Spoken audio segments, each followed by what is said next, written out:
안녕하세요. 인생곡입니다. 부모가 하나의 중요한 직업이라고 생각해 보신 적 있으신가요?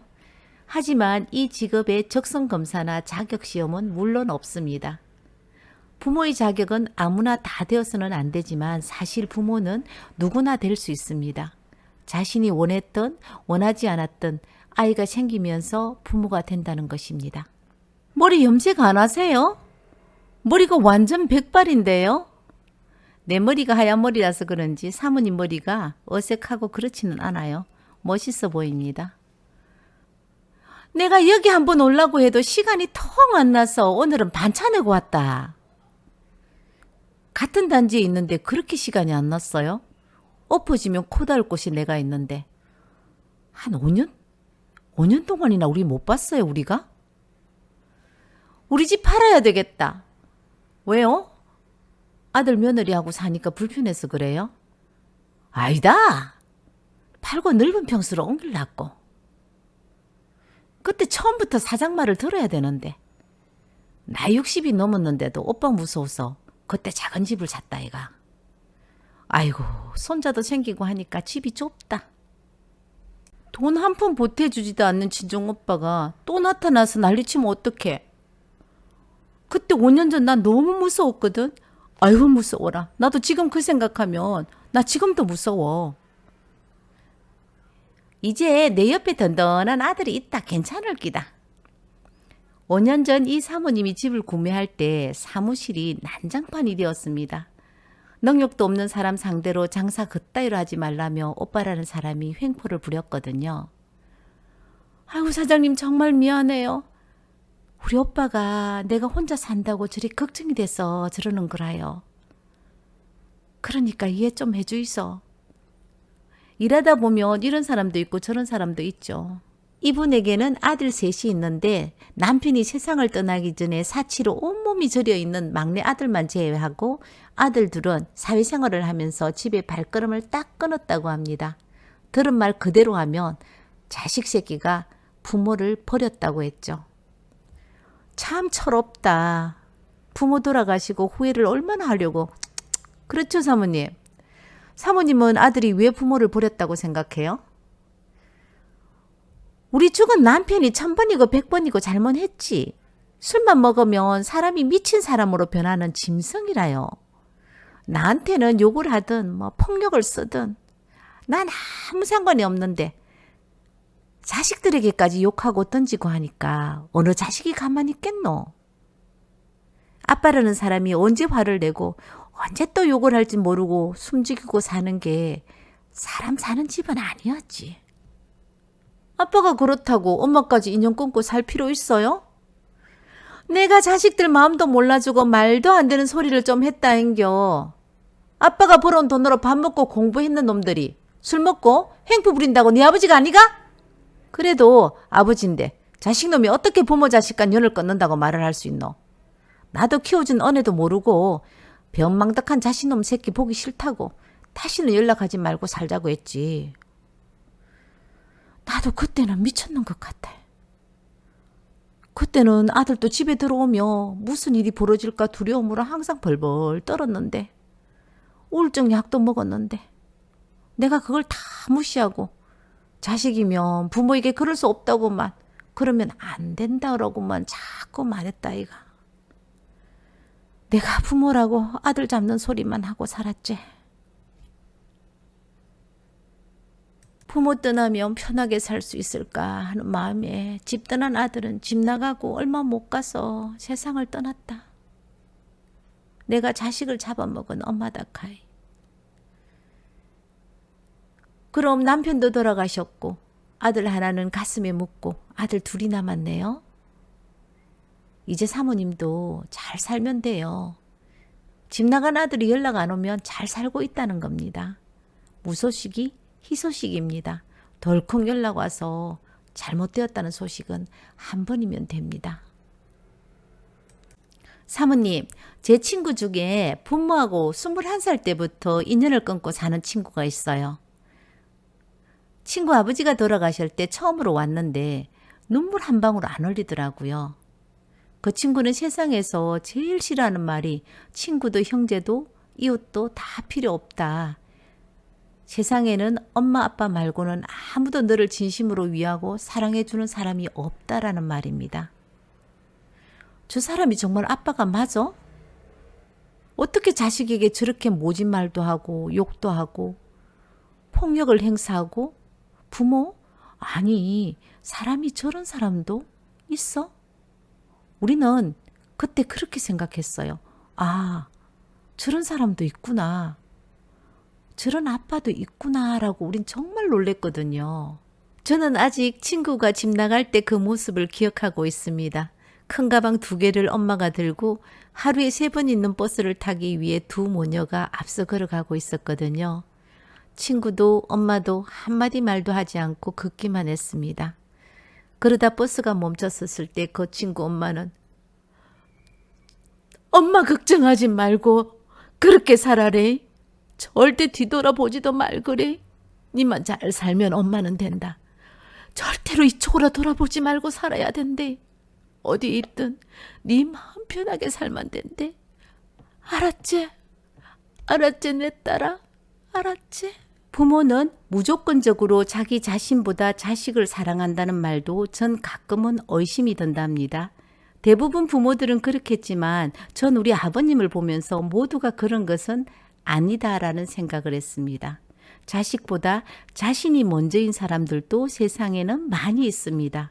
아마 사모님 남편도 자신이 힘들고 고된 모든 것이 사모님과 자식 때문이라고 평소 말한 것처럼 자신을 희생하는 것이 억울하다고 생각하는 사람 중에 한 사람이었나 봅니다. 부모와 자식이 상극인 사람들도 우리 주변에 많이 있습니다. 무늬만 부모 자식인 사람도 있고 지금 이 시간에도 이별을 준비하는 사람도 있을 겁니다. 부모라서 자식이라서 무조건 참고 살아야 할 필요는 없습니다. 인생고객 여러분은 어떤 생각을 가지고 있나요? 그때 결혼한 아들하고 지금도 같이 살죠? 요즘도 월급 받으면 차 바꾸고 명품 가방 사고 그래요? 누가 사람 안 바뀐다고 했노? 그 말 다 거짓말이더라. 우리 아들 보면 아이고 이 아가 옛날에 그 아들 맞나. 나도 갑자기 어떤 데는 깜짝깜짝 놀란다. 큰아들 죽고 남편은 맨날 술 마시고 일도 하러 가지도 않고 막내가 퇴근해가 오며 니도 나가서 죽지 왜 집구석에 들어왔냐고 소리 지르고 욕을 해도 아무 말도 하지 않고 그 욕을 다 듣고 있더라. 남편이 자기 한 짓은 생각지도 안 하고 나보고 자식 잡아먹은 년이라고 발길질하면 나를 안고 내 대신 때리면 때리는 대로 맞고 피멍이 들어도 엄마 가만히 있어. 엄마 가만히 있어. 아빠 조금만 있으면 진정될 거야. 엄마 가만히 있어. 우리는 그렇게 셋이 바닥에 뒹굴면서 내일은 아무 일 없기를 바라면서 하루를 그렇게 살았다 아이가. 그러다 남편이 자다가 심장마비로 죽었는데 그래도 살썩고 살았다고 눈물이 나더라. 남편 장례식 마치고 막내에게 엄마가 돈이 없지만 엄마 사는 전세금 빼서 작은 집 하나 장만해 줄 테니까 나가서 살아라고 했는데 내가 나갈 마음이 있었으면 형처럼 벌써 나갔지. 아빠 살았을 때는 엄마 잘못될까 봐 못 나갔지만 이제는 혼자 된 우리 최 여사님 걱정돼서 내가 어떻게 나가서 사노? 미우나 고은아 아빠가 벌어온 돈으로 네 서른 것도 보태주었는데 이제는 엄마도 먹고 살기 위해서 돈 벌러 가야 된다. 이제 니인데 보태줄 돈도 없고 네가 알아서 살아야 되는데 어쩔래 이제는. 별 걱정을 다 한다 우리 최 여사님. 이제 우리 최 여사님은 내가 책임질 거니까 걱정하지 마라. 그리고 마음이 좀 안정될 때까지 좀 쉬어라. 그동안 고생했다 아이가. 우리 엄마 쉬어도 된다. 아들이 제일 먼저 한 것은 외제차 2대를 처분하고 국산 중고차를 구입했다고 합니다. 그리고 가지고 있던 명품 가방이며 팔찌, 목걸이도 모두 처분하고 엄마 우리 이 집 전세금 빼고 차 팔는 돈하고 보태서 집 사서 이사 갑시다. 엄마도 엄마 이름으로 된 집에 한 번은 살아봐야죠. 5년 전 자신들이 원하는 30평대는 외삼촌의 지나친 걱정으로 포기하고 20평대 후반의 집을 아들은 엄마 명의로 구입을 했죠. 벌써 5년이 지났습니다. 화려한 외제차만큼 번쩍번쩍 좀 요란스러운 여자친구를 데리고 와서 결혼하면 엄마랑 같이 우리 셋이 잘 살자라고 아들은 말을 했지만 사모님은 어디 가서 저런 얄궂은 아이를 데리고 왔어? 쟤하고 결혼하면은 저 살림이나 살겠나? 아이고, 내가 니를 믿었는 게 잘못인가 보다 하고 가슴을 쳤다고 합니다. 인생은 누구를 위해 사는 것도 아니고 누구에게 인정받기 위하여 사는 것도 아닙니다. 삶은 내가 만들어 가야 하는 겁니다. 막내 아들 결혼할 때 예식장에 갔습니다. 주례 대신 사모님께서 아들에게 보내는 편지를 직접 읽어서 예식장이 눈물바다가 되었죠. 아들 비나, 엄마는 아직도 너에게 사랑하는 아들 비나라고 말하지 않고 있구나. 난 네가 생겼다는 것을 알고 3일을 혼자서 울었단다. 너도 엄마의 굴곡진 인생을 보고 자랐으니까 이제는 엄마를 조금은 이해를 하지 않을까 생각해 본다. 엄마는 뱃속에 네가 움직일 때마다 소름 끼치게 싫었단다. 넌 형들과 다르게 삭삭하고 다정한 아이였지만 엄마는 그거조차 네 아빠를 닮았는 것 같아 싫었단다. 아빠에게 맞은 내 터진 입술에다 네 입술을 갖다 대며 호하며 낳는다는 어린 너를 벌레 보듯 밀어내는 엄마를 끝까지 지켜줘서 고맙고 살아줘서 고맙고 웃게 해줘서 고맙고 늦었지만 네 엄마라서 고맙단다. 엄마가 너에게 지은 죄를 어떻게 갚을 수 있을까? 그런 시간이 나에게 있을지 모르겠구나. 며느리 언영아, 결혼 축하한다.